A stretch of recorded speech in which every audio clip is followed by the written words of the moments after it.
Welcome, welcome, welcome. I would like to say a very warm welcome to every one of you for our talk tonight on a circular economy, waste as a resource. If you're looking for the dead end economy, you're in the wrong room.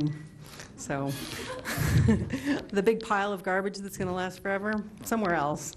So I'm Jenny Misch. I'm the Executive Director of the Sustainable Business Council here in Missoula. Our mission is advancing a vibrant local economy built on sustainable practices. And I would like to introduce our board chair, Caroline Sims.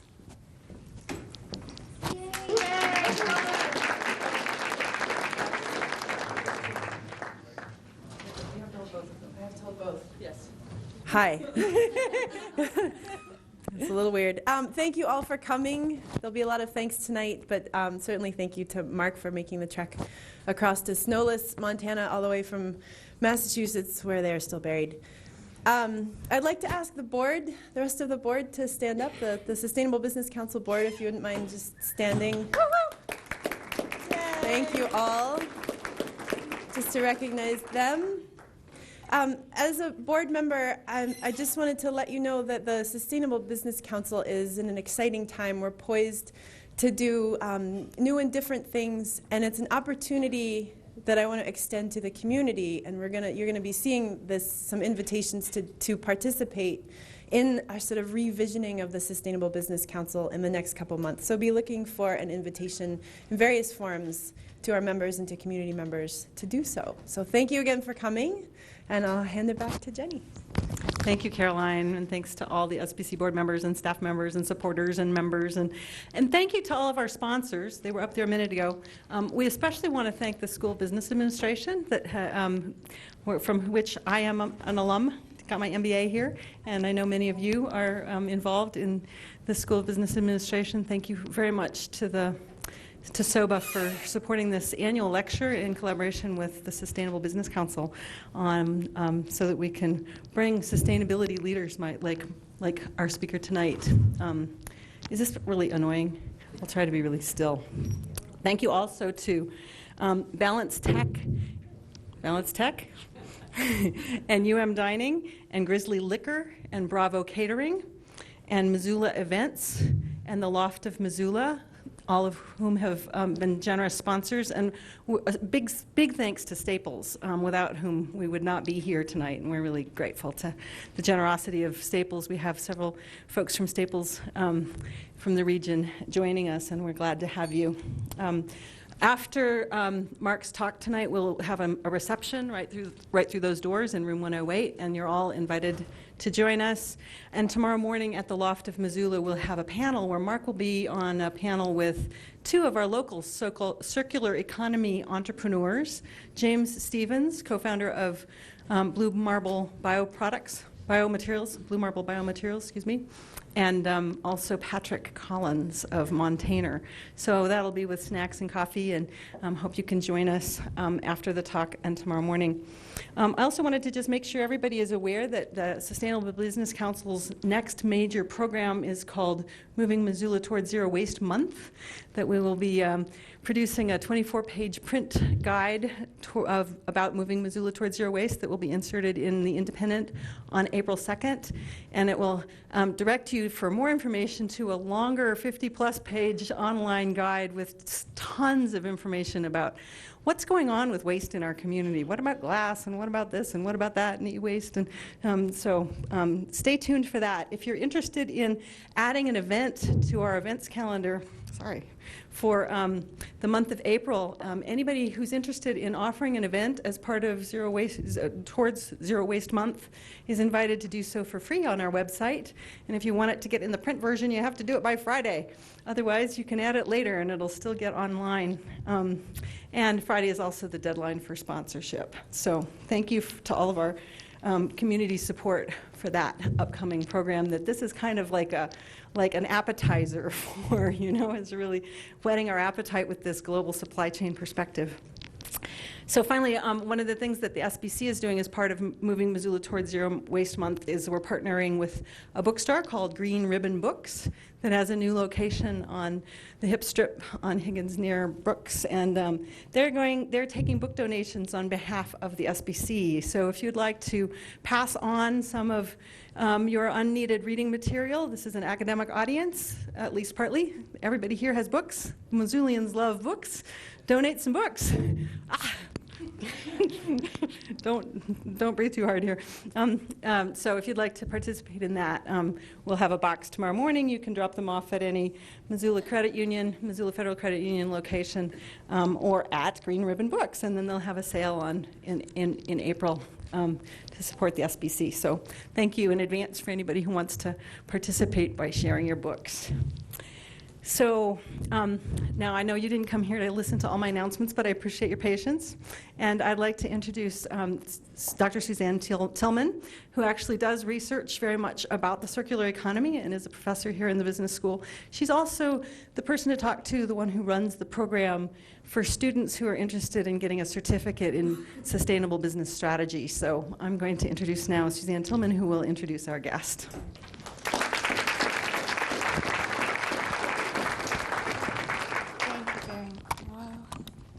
Thank you very much, Jenny.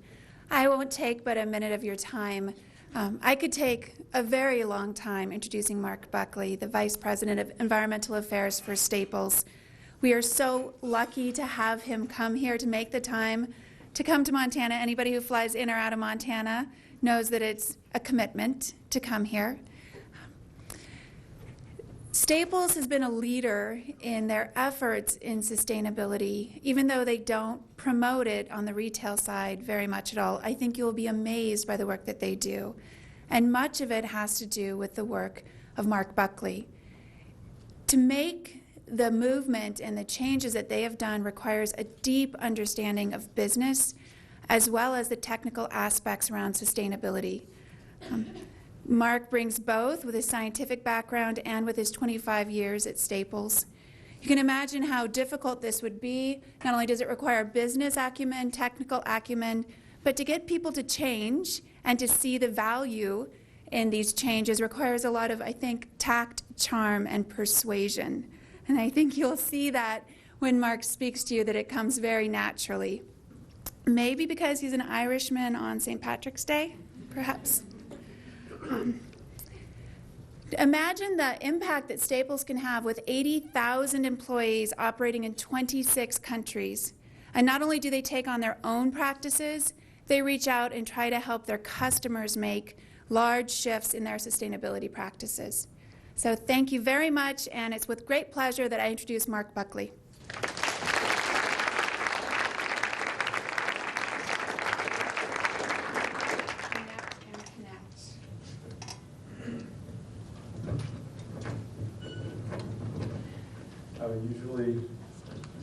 I usually rip these things off, so we'll see how this goes.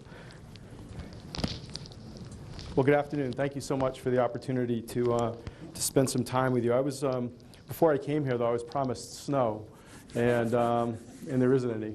But I left 2.5 feet in my front yard, so we've got plenty in Massachusetts if you guys want any. Thank you so much for the opportunity to spend a little bit of time sharing with you our learning journey at Staples, and it is still a journey, by the way. It's interesting. People talk about sustainability, and I think there's always this sense that we're going to get to this plateau where everybody is quote sustainable, and the reality is it's really committing to continuous improvement and raising the bar as you continue to learn more and as you continue to find where your spheres of influence begin and end. So again, thank you so much for the opportunity. Let's see. No, it's okay. So I'm going to go over here if that's okay. Do you mind if I go over here?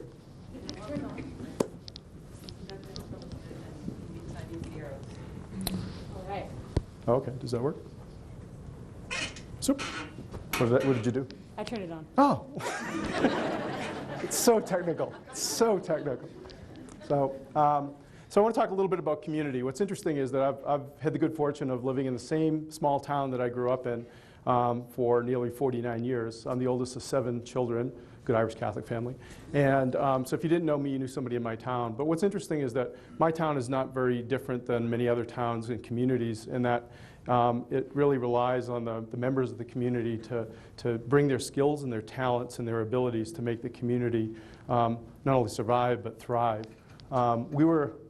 My town is about 2,500 to 3,000 folks, depending on the time of the year. And we're about 40 miles north of Boston. And our claim to fame was really building fishing boats for the great Gloucester fishing schooners and fleets in Gloucester many, many years ago. And that kind of commitment within a town, really was something that I think is the heart and soul of the culture of a town. But as we start to think about the circular economy, and we think about community, we need to think about it in the context of not just the communities that we live in or the communities that we serve, but we really need to think about it in the context of this ever-increasing global community, right? So in your homes, maybe, or your parents' homes or your grandparents' homes, you probably saw a lot of empty cans and jars, right? What did your mother, your father, your grandfather, your uncle, what did they do with those old cans and jars? Anything? Any idea? Can? Well, they can if they were reusable, sure. But let's assume they couldn't be. They were just, containers. What did you do with them? Put things in them, right. So what kinds of things would you put in? What would your mother or your grandmother put in a jar? Buttons, thank you. Buttons, right. And what about your father or your grandfather? What would they put in the can? Nails, right. You guys are good.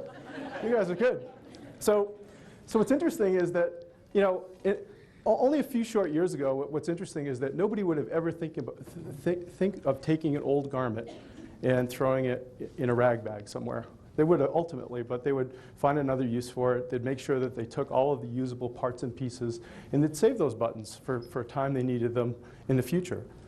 Same thing with nails and hardware and screws and everything else. If something was coming down, when I was a kid, I always helped my father. Anytime we took something down, we'd take all the nails, the nuts, the bolts, and we had to separate them, and we put them in he had baby food jars, and they were all labeled in our barn, and that's what we used moving forward. You didn't go to the hardware store and you didn't throw that stuff out.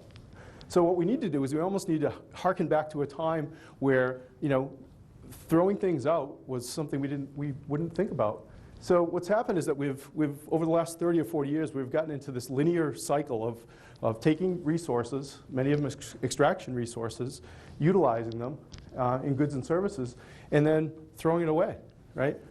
So what we need to do is we really need to look at what can we do to close that loop, and where does there exist opportunity for reinvention and innovation by looking at circular economy.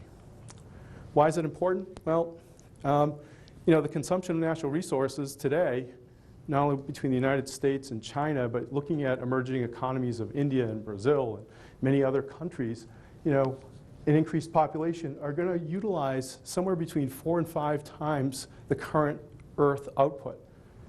That's not sustainable. We have to fundamentally change and reset the new normal. And so from a corporate perspective and from a company perspective, what we're doing is we're moving away from looking at the environment, looking at sustainability, and looking at the social contract that we have with communities from just a legal perspective, because quite candidly, legal compliance is the bare minimum, right? That keeps the CEO and it keeps the board of directors out of jail. Short years ago, stakeholders said, you know what, corporations need to do more. You need to be more transparent. So this whole idea of developing corporate social responsibility and reporting was started to take root. But you know what, that's not enough. What we need to do is we need to incorporate, the basic elements of sustainability and social accountability into this brave new world of the 21st century and build it into core business strategy. So we can derive not only more value for our shareholders and for our companies, but also to provide solutions for some of the world's greatest problems. So I'm not going to go through this in any great detail. This is sort of our sustainability strategy. What we want to do is really lead the way in how sustainable business gets done. These are the 5 pillars that we're focused on: selling more green products, recycling all of the products that we sell, or providing solutions for customers to do so, eliminating operational waste, looking at carbon and energy and the impacts that that has on global climate change, and then really looking at being a good corporate citizen in the world. What we need to do is build all of those pillars on the basis of solid metrics and targets and a common language.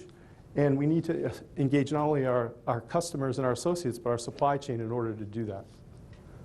So not surprisingly, like many organizations, probably the same here at the university, you're looking at the things that you control within the four walls of your operation. So for us, it's no different. Energy, waste, water, okay, and making impacts in all of those areas. And certainly we have a huge footprint given the number of physical locations that we have around the world and the thousands of trucks that we have in our fleet. But what's interesting is that it pales in comparison to the impacts associated with our supply chain and the products that we sell. So only 7% of our global impacts come from our facilities, our trucks, or any of those other large impact areas of our business. The other 93% are tied up in our products and services. And so if we're not addressing that, then quite candidly, all the things that we're doing around solar energy and renewable energy and reducing our fleet impacts, et cetera, is merely a rounding error in terms of impact. So we've got to find a way to address things outside of a traditional sphere of influence, which is the four walls of our operation.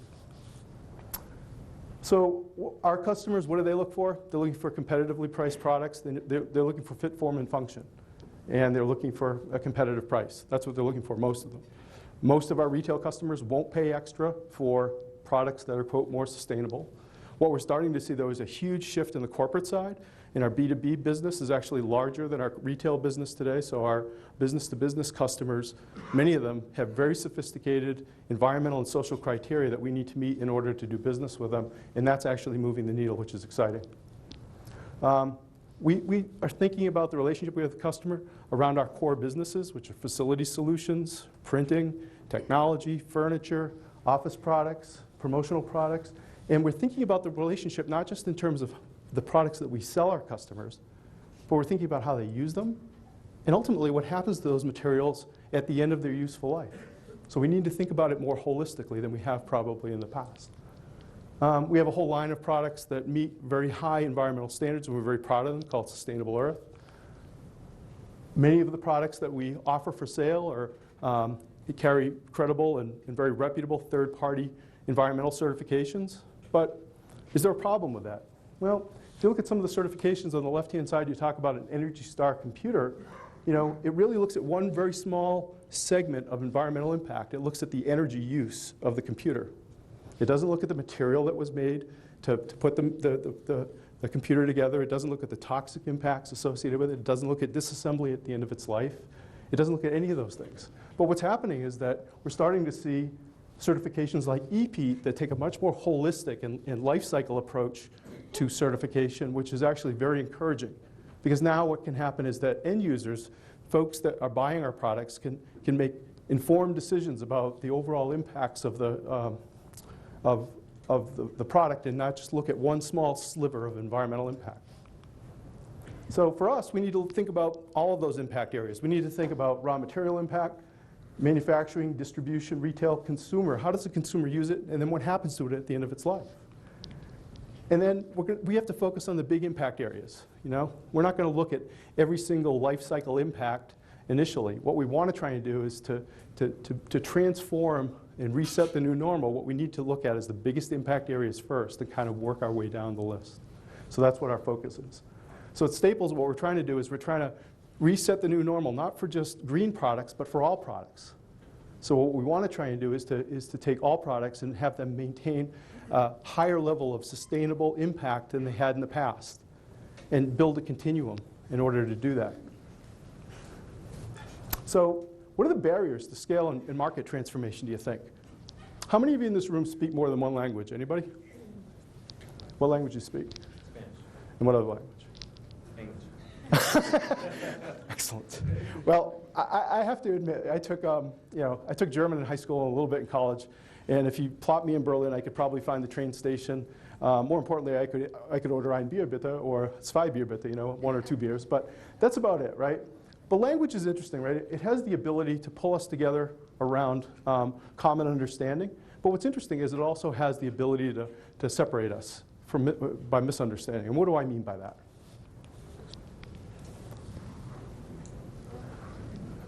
Now, do you guys like that? Well, I'm saying guys in the broadest sense, by the way. So I've been married for 34 years, and I have 2 grown daughters, and I love them all. I don't like that saying. You guys? No. How about this one? Right? Same words, different connotation. And why is that important? It's important because the language is the same, the connotation is a little bit different. So in business, how many of you are business students here, have business backgrounds? Most of you? Okay. For those of you who have business backgrounds or business students, if I were to give you a business plan that you've never seen before, and I give you 15 minutes to determine whether the business plan was relevant and had validity and could be viable or not, I guarantee that because you're grounded in this language and common understanding, that you could make a decision about that plan sight unseen. How about this, though?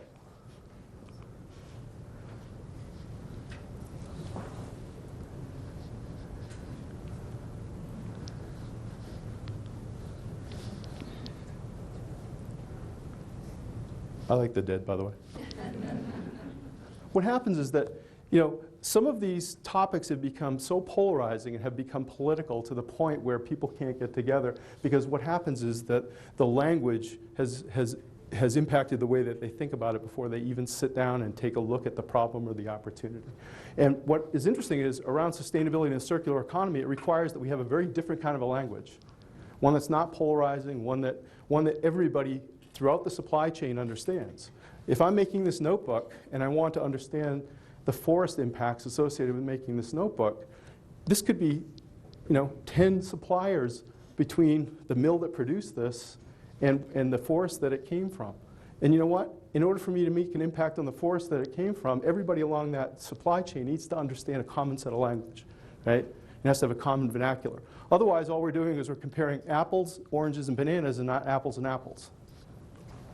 So again, common vernacular.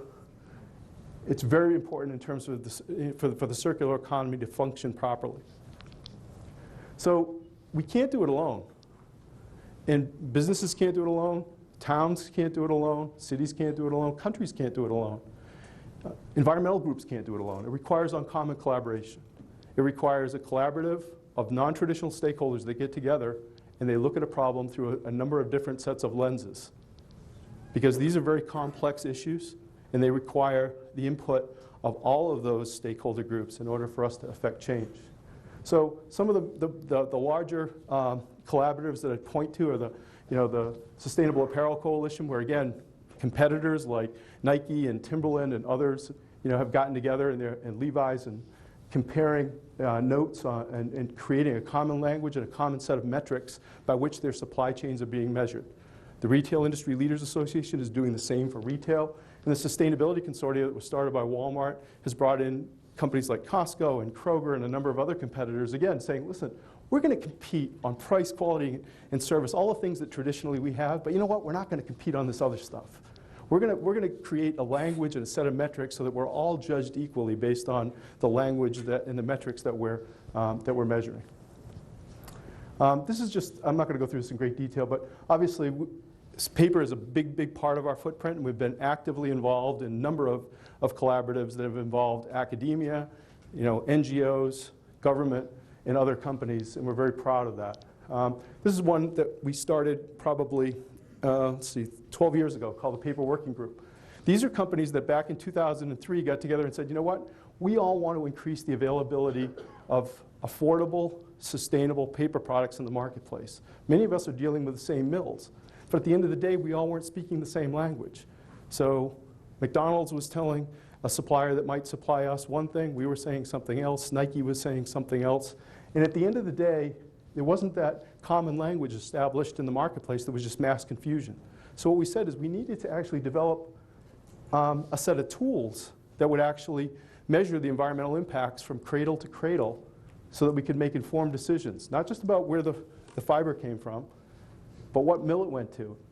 What were the emissions associated with the mill that it went to? How is the paper being used? Where does it go at the end of its life? And it's important because, forests are really under a lot of pressure these days, and not from the traditional dimensional lumber, suppliers and paper and pulp industries.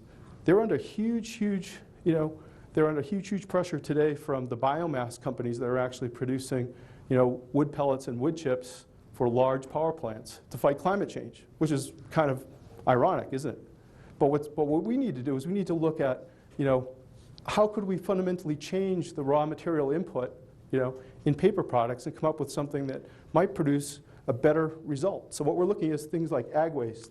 These are products that are made out of, wheat straw, so 95% wheat straw that is stubble that historically just gets left in the fields. I'll pass some of these around. You can take a look. Feel free to open them up, by the way. By the way, traveling with some of this stuff, plant material in plastic bags, it gets TSA a little. These are some other products that are made out of bagasse, sugarcane waste. And north and south of the equator, sugar is grown for sugar, alcohol for cars and transportation, medicinal alcohol, and then obviously drinking alcohol.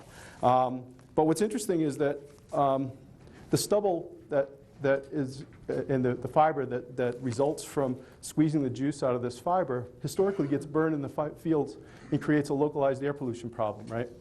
What's interesting about this paper is I call it paper with a purpose. This is paper where now we take the pressure off of natural forests, meaning that 90% of the fiber doesn't have to come from any tree fiber at all. There's a social component because we're paying the farmer for a waste commodity and increasing his revenue stream. Okay, we're mitigating an air pollution problem half a world away in a local community. Okay, by using this material, and the heat and energy required to make the paper comes from the sugarcane waste, so it's carbon neutral.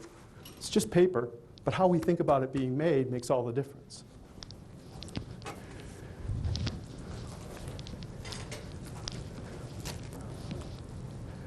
We're also very fortunate to have what I think is probably one of the most forward thinkers in the green chemistry space working for Staples, a guy named Roger McFadden, who's been really pushing this whole benign by design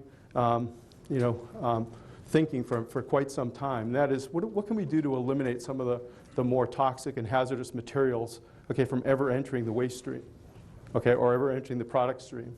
What can we do to actually change the building blocks by which compounds and products get made? So he's been very active in trying to create more transparency. So instead of us managing the risk from a command and control perspective, we basically design those hazards right out of the product to begin with. And we're looking at that more than just chemicals. We're looking at that in terms of raw material inputs. We're looking at that at how the customer uses those products, and then ultimately, where does that material end up at the end of its life? Timberland is really a company that was, I think, has done some great work in sort of building this continuum of thinking around how they can design their products to become more sustainable. They were very focused on things like volatile organic compounds associated with some of the adhesives they were using, some of the other materials that they were using in their boot. But what they found was the biggest impact, really, what do you think the biggest impact area of building a pair of boots was? Cows, absolutely. Hands down, cows was the biggest impact that they had. So, they could do all these other things relative to, making the rubber on the soles, more sustainable, and looking at taking the volatile organic compounds out of the processing. But at the end of the day, if they couldn't deal with the land use issues associated with cows and cattle, it really wasn't going to matter. So what they embarked upon was this, evolution of thought, thinking about how they could actually make boots out of boots, how they could take the uppers of the boots, how they could disassemble the soles and reuse that material to actually make new boots. So as you can see, I'm not going to go through this in a lot of detail, but as you can see from a circular economy perspective, what they've done is they've started to whittle away at the big impact areas first, okay, and then ultimately getting to a point where they can take these boots back and actually remanufacture them. Now the big challenge that they have is they build such good boots that a lot of the boots in that, in the last phase aren't really ready for recycling yet. But when they are, they're prepared to reuse those uppers and actually put them into new Earthkeeper boots. And the impact from a sales perspective is phenomenal and continues to grow. So These are other companies that are really taking leadership position around the circular economy. Michelin around tires and tire manufacturing. Caterpillar, 35% of Caterpillar's entire revenues come from remanufactured parts. 35%. It's huge. The impact areas, the impact associated with this is huge. Xerox is doing the same thing. Xerox has been doing this for probably 25 or 30 years, and Caterpillar since 1973. It's a fundamental component of their core business. This isn't something extra. It's not something that they talk about from a sustainability standpoint per se. But the environmental impacts associated with reusing these components over and over again, okay, to build high-quality products is huge from an environmental perspective and from a revenue perspective for them. For us, we're doing the same thing as we look at things like packaging. How many of you guys have opened anything that's recently with a clamshell on it? Right? Do you like that? Can you imagine if we were, this is the scenario I use. We used to package our staplers in this, this clamshell. And imagine if you're an office manager and you're ordering 500 staplers for a new office somewhere, right? I don't know about you guys, but I don't really think that somebody should have to engage in hand-to-hand combat, right, to get a stapler out of the box, right? By the way, if any of you could go on YouTube, did anybody know who Larry David is? He has this really, really funny scene where he's trying to open up a present, and he ultimately takes this very sharp knife, and I don't know how he doesn't stab himself trying to get through it, but it's a pretty funny scene. What we're trying to do is we're trying to eliminate those materials beforehand. So in the old days, the plastic used to be made out of PVC. What's wrong with that? Well, if PVC goes to an incinerated waste stream, ultimately, end of life, once you burn it, it produces dioxins, which obviously are cancer causers. So what can we do to eliminate that material completely? And where we need it, what can we do to change the specification from PVC to PET, polyethylene, which is much more benign? Still challenged, but more benign. These are just things, ideas around. We've actually chosen that design on the far left, which is really minimalistic. And at some point, particularly on the contract side of our business, we've gotten to the point where the customer's already made a decision online or in a catalog that they want this. So why do we need to send it to them in a big package with a lot of color and whatnot? We don't. Our distribution centers, our fulfillment centers actually have a technology called smart size packaging.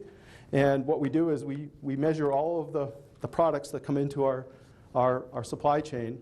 And if you order 5 of these, 10 of those, 6 of these, it calculates the size box that it needs to make. It actually makes you a customized box. So what we've done is we've eliminated about 35% of the material that historically went into boxes. We've improved the cube efficiency on our trucks by about 30%. And we've eliminated about 60% of the dunnage, the old air pillows and things that fill those air voids to make sure that things don't rattle around in the boxes. So, again, what we're trying to do is we're trying to eliminate waste before it gets into the waste stream, right, and trying to be much more efficient. But as you can see, the halo effect is more than just material. It's a whole lot of other impacts. Internally, we recycle a lot of shrink wrap from pallets that come in and from pallets that go out to our stores. And that material actually goes to Trex, which is a composite lumber company that manufactures high-quality outdoor lumber using sawdust and shrink wrap, high-density and low-density polyethylene. But what's really interesting about this Trex product wasn't so much that the product itself, is that it's a result of a problem somebody had. So there was a guy in Virginia who ran a bakery. And the day-old bread, or the 2-day-old bread, where you don't sell it on the shelf, it goes back to the bakery. He didn't know what to do with it. And for many years, they were sending it to this farmer, a pig farmer, that was taking it, feeding it to his pigs. So finally, one day, the pig farmer said, "I'm not taking any more of that bread, because I can't deal with all this stuff you're sending me, all this plastic." So he was actually forced to come up with a solution and worked with an extruder, heated up some of the material, mixed it up with wood chips and sawdust, and actually came up with the first generation of Trex material. And then Mobil Oil and others kind of got involved and have sort of perfected it. But this is an example of where material that historically had been used as waste is actually going into a high quality, high revenue, by the way, product. I mean, this stuff isn't cheap, but it is really interesting product. We have a huge demand for creating recycled paper. So Many of our paper products are 30, 50, or 100% post-consumer recycled content. So we have a vested interest in making sure that we're encouraging more recycling of paper products so that we can keep that supply in the pipeline for our mills. Because if we can't, then we're not going to be able to continue to make more paper products that have high post-consumer recycled content. Problematic waste around e-waste. These are just some of the environmental challenges that we have around e-waste. And e-waste gets shipped, unfortunately, historically has been shipped all over the world. So what we've done is we've basically exported our problem from the United States to places like West Africa and Asia that are, that are really least equipped to deal with it. So when you take a look at, you take a look at some of these villages in places like West Africa and Asia where kids are taken and they're pulling all of these cables, putting them in large 55-gallon drums and burning off the PVC sheathing, which obviously creates a huge problem around dioxins, or using arsenic to try and extract gold off of circuit boards. The kind of environmental impact associated with the developed world sending their stuff to the non-developed world is huge. So what we needed to do was really look at creating a whole set of solutions where we would take that waste and responsibly recycle it. So we have relationships with recyclers that are e-Stewart certified. There's a no export component to that. This is some of the processing that gets done around e-waste. These are some of the materials that actually can be reused as a result of that recycling. And by the way, some of this material is very high value material. And we've recycled as a company about, how many of you guys have bought ink and toner cartridges lately? Pretty cheap, aren't they? Even at Staples, they're not too cheap, right? They're pretty expensive. So we've recycled nearly 500 million ink and toner cartridges, 500 million ink and toner cartridges since 2005. We remanufacture many of them so that they meet or exceed the original equipment manufacturer's standards. We typically sell them in our contract business. We sell them to customers between 10 and 15% below what they would have paid otherwise. They meet the quality standards, and we test all of those ink and toner cartridges at the Rochester Institute of Technology, their world-renowned imaging center, to make sure that they meet those standards, and we honor the warranty for the equipment that those cartridges go into. But ultimately, they do break down. So what do we do with them, and what could we do with them if we control the waste stream or the material stream? So what we do is we actually take the material and we grind it up. By the way, this is not easy to take on a plane either, TSA. It's like, this is what? So these are all printer cartridges, but what we do is we're actually using this material, we pelletize it, and we actually use it as a raw material for products like this and staplers and a few other products, and we're developing a whole range of other products that could be made using 100% regrind. Take a look at those if you'd like.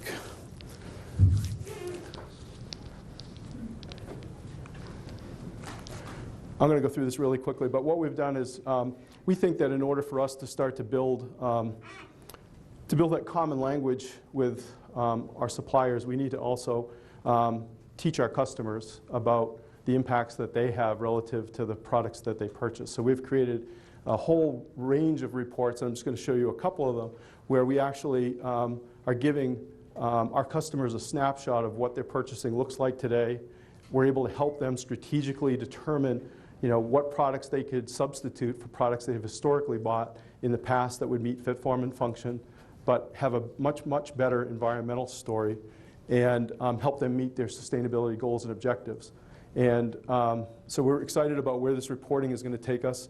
We also are able to sort of predict environmental impacts based on making small changes in purchasing of things like paper, what the post-consumer recycled content of a particular paper would look like if you moved the spend from 30% to 50% or 50% to 100%. For those of you who understand about the U.S. Green Buildings Council and the LEED certification program, we actually track all of the environmental attributes that would qualify for consideration under the LEED certification standard today, and we can map them for our customers today. So the idea really is, how do we build critical mass and demand in the marketplace to do a couple of things? Create demand on the circular economy for materials, higher quality materials, develop a market strategy that makes sure that those materials are priced reasonably, but we take a lot of the volatility out of markets that are quite volatile today, okay? And fundamentally reset the new normal. So instead of us relying on virgin raw materials, we start to focus on materials that we could use okay, and haven't used in the past that are post-consumer recycled. By the way, do you guys know the difference between post-consumer and pre-consumer and post-industrial? So let me give you a quick example. How many of you have picked up a package of something and it says 100% recycled, and then in small print it says, of which 10% is post-consumer, right? You guys have all seen that, right? So it's a little bit of bait and switch. So how many of you eat donuts? Do you guys eat donuts? You guys look like a healthy group. Eat donuts? But you know how they're made, right? So the donut guy, what are they doing?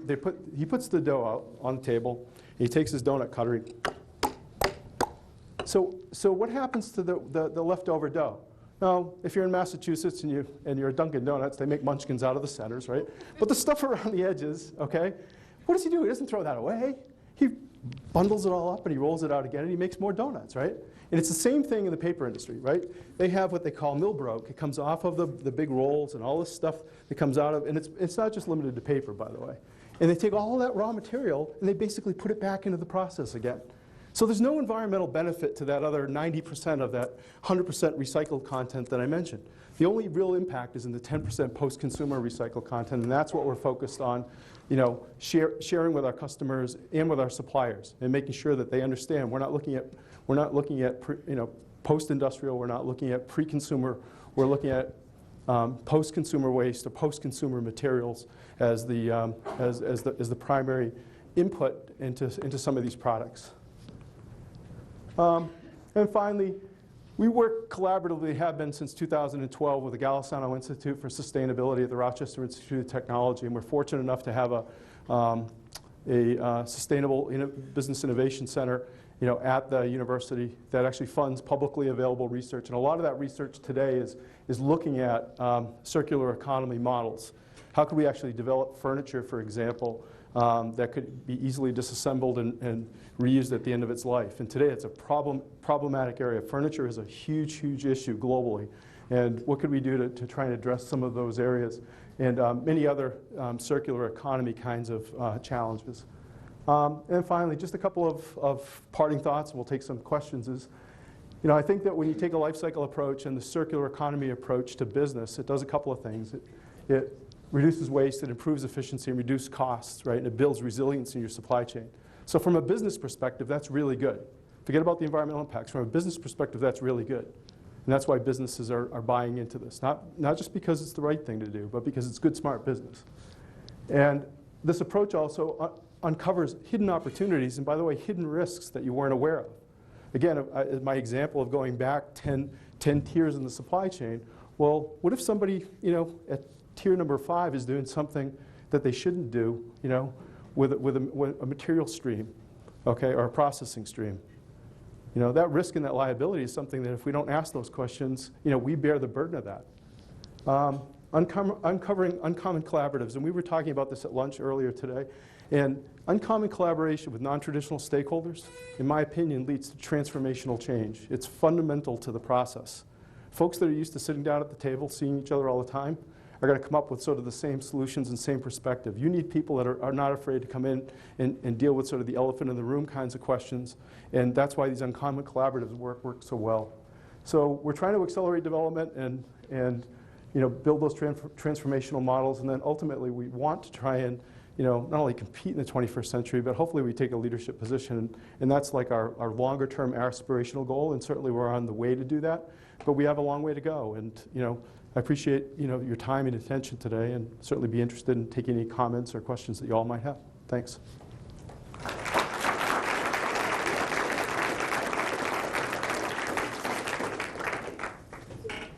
Yes. So what kind of ideas are coming out of the Staples think tank as far as closing that loop back from consumer, post-consumer to producer again? Yeah. So the question is, what kinds of ideas is coming out to try and close that loop? I think one of the things that we're trying to do, at least initially, is to take a look at the strengths and the assets that we have at play. And so having thousands of retail stores and the ability to use a logistical network that allows us to move materials back to a centralized distribution center or point is something that is a very big strength for us, right? So it allows us to do a lot of the things that that we need to effectively and cost effectively move those materials. So that's important. But then it's important to start to think about, are those materials materials that we can reuse within our existing ecosystem? Are they ones that we need to either sell to somebody else, or is there waste or materials that are coming out of another model that we can use that might be just down the street that we're totally not aware of, that exists today, that we could actually use as an input for a new product or for a new approach. So I think the idea really is, how do we create more transparency around what those opportunities are, and think about how do we create those those kinds of relationships that haven't been built yet. And it's surprising how many times you'll find that there's a raw material that somebody is throwing in a dumpster that somebody else down the street needs, and it's and you probably see it here in Missoula, but we see it all over the world, really. And it's just a matter of creating more transparency around that, and then intentionally figuring out how you build those markets, for the long term. One of the things that concerns me, and I'll just not to go off on a tangent, but is there's a big move these days to go to single stream recycling and actually commingle everything together. I can tell you from somebody that needs that raw material, that's not really the best use of that material many times, because what it does is it contaminates a lot of that raw material input, and it actually reduces the quality. And at the end of the day, what we want to do is reset the new normal. We want the customer to come into our store, and we don't even care if it's recycled. We want them to just buy it because it meets fit, form, and function. And if we do all that we should do behind the scenes to make sure that it's better for the environment, then so be it. So what we don't want to do is we don't want to lose that customer, giving them a product that doesn't meet their quality standard. Yes. I'm pretty aware of what a single stream recycling is, but could you explain it for the rest of us? Sure. So, for many communities, there's a requirement where your brown glass, glass is probably not a good example in Missoula. But the materials typically would get separated. Cans, glass, newspapers, et cetera. And what's happened is that in many cases, residents and businesses, don't want to be bothered to actually, separate those. And what they do is they've found that if you can make it easy and everybody can throw it into one bin, they actually recover more of that material. The problem is that the material that can be reused, the high quality material for high grade applications, can't be used for high grade applications, and what it does is it degrades it, and actually, reduces the end markets for where a lot of that material could go, and some of it, unfortunately, ends up going back into a landfill or into an incinerator. So, it really, it defeats the purpose, and and if you think about the circular economy longer term, we need to find ways to make sure that there's high quality material, coming into these manufacturing streams, all the time, and again, single stream recycling starts to degrade that, so that's a real problem for us. Yes. Earlier, you were talking about these uncommon collaboratives and organizations getting together to solve problems. One of them was the paper folks. What was that one called? Paper Working Group? Yeah. Yep. Have they come up with ideas on how to deal with source separation in an era where we're getting into single stream recycling programs? Yeah, they haven't, unfortunately. I mean, I think there's, oh, I'm sorry. Thanks for reminding me. The question was, have the folks within the paper working group, have they come up with solutions for single stream recycling to encourage more separation of different grades of paper? And I would say no, unfortunately they haven't. But there is a movement today to actually start to create a common language around recycling. So there's an organization called Recycle Across America that actually wants to come up with standardized labels and standardized language around what goes in what bin. Because you could go into any facility, probably in Missoula, and find 10 different approaches to the way people are separating out material today. And again, that just adds to the confusion and probably doesn't help the overall recovery rates. Your question way in the back over there. Sure. Yes, I'm sorry. Mark, great talk. Thanks for showing the town too. So there's a few places, Albertsons has a baler, and they'll bale maybe 20 bales of cardboard and then a bale of plastic or what. Is there a baler at the Staples here in town? They Sure. got Yeah. So we have balers in all of our stores. We've had them in our stores since 1991. So we backhaul all of that corrugate and then consolidate it and send it to the mill. And just, I've got a local source that buy that 3 cents a pound bale. Is that intended as what you all are able to get it? You have a local supplier, recycler would buy it at what? 3 cents a pound? 3 cents a pound? It's 6 cents a pound shredded. Is that kind of what?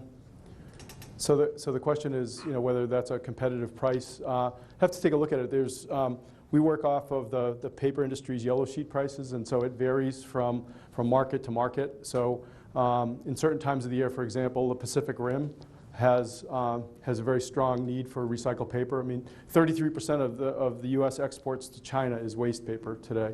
And why does that happen? First of all, China doesn't have a lot of natural resources, and they need a lot of paper. But we also have all these containers coming over from China that are full, and now we have ships going back to China that can't go back empty, so we need to put weight on them. So we get really, they get great rates sending them overseas. But so the coastal markets, typically the West Coast and the East Coast, tend to be higher than the mid-market, the middle of the country, and it fluctuates based on the time of the year. And transportation. Yes, yeah, transportation costs, absolutely. Yes. Incentivize clients to recycle things. Obviously, if you have a big factory and you're going to replace 500 calculators, but as an individual, why would I take I do take my printer stuff back to Staples because they pay me too much as feasible. There you go. Is that what you do? $40 for like a computer? Yeah, I mean, so the question is, how do we incentivize folks to bring back stuff? I mean, I think, we've been very successful with the rebate programs that we offer for ink and toner cartridges, and as you can see, we have a vested interest in getting those cartridges back in good working order so that we can remanufacture them, and then ultimately, make other products out of them. I'm not sure that's the right, that's the right approach long term, but we run a number of events, in our retail stores, for example, for trade-in and trade-up, where we'll take back your old printer, we'll take back your old computer. By the way, for those that don't know, you can bring any of your electronics to Staples. We'll take them for free, up to 6 pieces of electronics per day for free at Staples, and we'll responsibly recycle it. And that's the case, across the country in all of our stores, and that program has been in place since 2007. And that's for consumers, right? For consumers, yeah. Or small businesses. We'll take small businesses back. I mean, again, we don't want somebody, taking and backing up with a semi-tractor trailer to a store, and the store manager looking there. So that's why we've tried to limit it to 6 pieces per day. We have a program for our contract customers today that responsibly recycles anything in a small box all the way up to a Gaylord, which is a pallet-sized container.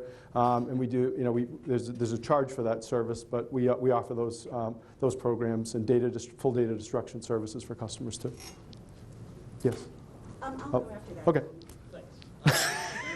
Flexibility kind of down the power structure in Staples, say like for a district manager or a store manager to come up with some of the solutions outside of like the larger think tanks, like say Missoula's glass recycling problem or something like that. Yeah, I was just curious. Yeah, so the question was whether, whether there's, whether in the Staples culture folks are able to kind of operate on their own and come up with these ideas. We encourage them to come up with their ideas. We don't want them necessarily kind of going off on their own and just doing them. But one of the things that Suzanne mentioned is that we have 80,000 associates that work at Staples. So the way that I think about sustainability isn't that it's my job. I mean, it is my job, and I love my job, but it's not my job alone. We have 80,000 people that have an opportunity to make a difference because they're closest to the problem, they're closest to the opportunity, and certainly they're closest to the customer. And many of our best ideas actually come from those associates. And by the way, that's how you build sort of a global culture and where people feel empowered by taking those good ideas and then celebrating those successes when you have an opportunity to. Yes. My name is Sandra Boggs. I'm from the Montana Department of Environmental Quality. Mark and I have worked together before, way back in 2006, before you started your e-waste program. Staples was a very important partner with the state of Montana. They tried e-waste recycling, and they used us. Thank God, they used Montana. to help test it out and see how it would work. And they also gave us money to help with outreach about events and stuff like that. And I drove over here just to shake your hand and say thank you so much. It's so nice to meet you. Oh. It made a huge difference. Oh, thank you. We were on the map way before Wyoming and the Dakotas and everybody, and you guys Thank made a you. big difference. Well, thank you. I mean, you know, the state was terrific to work with, and you were terrific to work with. It's nice to finally meet you, by the way. You know, it's those kinds of opportunities that we need to kind of kick the tires. I mean, we're this large, vertically integrated battleship, and sometimes it's not as easy to move as you'd like. And having partners like the state of Montana that are willing to kick the tires with you a little bit and learn, has been really instrumental. And quite candidly, if it wasn't for that learning, our national lunch in 2007 probably wouldn't have happened. So thank you so much. Other questions? Yes? What about teaching people who buy products that if you make better quality products that last longer and then save money? Are you doing that? Yeah. The question is, how about making products that last longer, and how can we teach customers about the value of buying those? It's interesting. It's that's a great question. We're trying to build that kind of durability into some of the products that we sell. Quite candidly, and a lot of other products we can't be quite as as competitive. I mean, here's a couple of examples. I mean, these are pens here. These are ones that we make and sell in Europe through Staples that are made out of 71% post-consumer recycled content and can be refilled. These are ones that come from BIC, and these are actually made out of 100% post-consumer PET bottles, so water bottles. The idea of and refillable, by the way, but the idea is that people still treat these as if they're disposable, unfortunately. We had a conversation earlier with some of the students, and we talked about the opportunity to maybe create some sort of a recycling program for these kinds of products that are lower priced, where we could keep them in sort of a material stream. Culturally, we talked about your mother, your grandmother, your father, and your grandfather. I mean, culturally, since the 60s, we've started to create this expectation that things can easily be, disposed of. I think there's more that we can do, and there's probably more that we should do. And I think it's a great point. So thanks for bringing it up. Yes. There's a lot of conversation right now percolating about additive manufacturing and how that is a platform to reduce environmental impacts and material impacts. So one, I'm curious as to your viewpoint on that, and then two, maybe you can talk about how that maybe your work with Benign by Design kind of plays into your thinking and strategy around that. Yeah, I mean, I think. Yeah,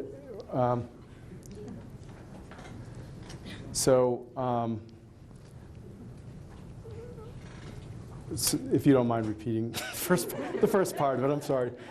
That's okay. So confused now. Just your viewpoint on additive manufacturing from the Staples viewpoint, and then also how it correlates with your work with Benign by Design. Yeah, I mean, additive. So describe to me what you believe additive manufacturing is. I'm sorry. First, 3D printing. Yeah.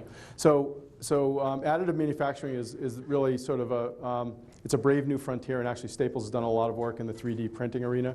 For those of you who have kind of followed the technology, the ability to actually create very small manufacturing platforms can fundamentally start to transform these large command and control kinds of manufacturing processes. Imagine, if you will, in the future that we talk about a furniture, for example, and you've got a chair, and I need a replacement arm for that chair. So instead of me sending you that replacement arm in the mail, I send you the schematic, and you basically print it out, at your house, or you print it out at a Staples store, okay, in the future. You think about the impacts that you've avoided. You avoided all of the transportation impacts associated with moving that material into a big manufacturing plant, getting it out to a distribution center, getting it to you, right? And you've created this very new kind of a process where the overall impacts of that of that manufacturing platform have been greatly reduced. You're seeing it in large manufacturing. So in Japan, for example, these mini steel mills have really become quite profitable, okay, because they don't have to build these huge mills anymore. They build very small mills that handle small amounts of material, okay, but very specialized and very profitable. So I think that's really interesting. And then the benign by design, we need to take it a step further and start to think about all of the inputs, not only raw materials, but paints and coatings and things that would go into manufacturing anything, and think about what can we do to take the things that are less benign, out of those materials. And that's why the work that Roger McFadden on my team has been doing, particularly with some of the largest chemical companies, has been really interesting, because they're the ones that are building the building blocks that formulators and everybody else use. And if he can actually address it at the very front end and say, you know what, I can make a compound that is not toxic at all, yet I get the fit, form, and function to create this end product at the end of its life, fundamentally changes the rules of the game. And what the large chemical companies need to understand is that there's movement out there by end users like us that demand it. And that's why I think it's pretty interesting. It's an interesting point of history where I think a lot of this is going to change dramatically. I think 10, 15 years down the road, this is going to be very different. Yes? So this one has to do with third-party certifications. It looks like you guys follow a lot of the eco labels out there, and there are a ton, whether they're specific or overarching, as well as you guys probably have your own sustainability business standards that you try and abide by. So how do you see with third-party certification making it easier and more efficient on your guys' behalf to follow all those eco labels and try and report in the most efficient and transparent way? Yeah, I mean, there's been this proliferation of eco labels in the marketplace. We spend a lot of time trying to figure out which ones are the most have the most rigor and have the highest level of standard. And as I said before, we're more interested in ones that look at total life cycle impacts. There are a lot of gaps in products that don't get covered under with any of those eco labels, unfortunately. There's also this proliferation of companies that wanted to tout the environmental benefits of products and made false claims about those environmental benefits. So the FTC, the Federal Trade Commission, has come out with a whole set of green guidelines now that really try and address some of these emerging issues. I mean, there are issues around things like, that we haven't even really started to tackle, around things like nanotechnology and so forth, that are really could be problematic in the environment, and nobody's really kind of addressed a lot of those yet. So I think more to come. And I think the other thing is that hopefully there's going to be less competition between these labels, and that there's going to be more collaboration where there's sort of overlapping standards that would meet, 3 different labels, for example. If you had a product, it would be. But I got to tell you that in most cases, for consumers other than corporate consumers, there's a lot of confusion in the marketplace. Most retail customers have no idea what these eco labels mean. It's unfortunate, but they don't. So I'm sorry, but we need to stop. I would like to encourage everybody to come join us at the reception afterwards. Please join me in thanking Mark.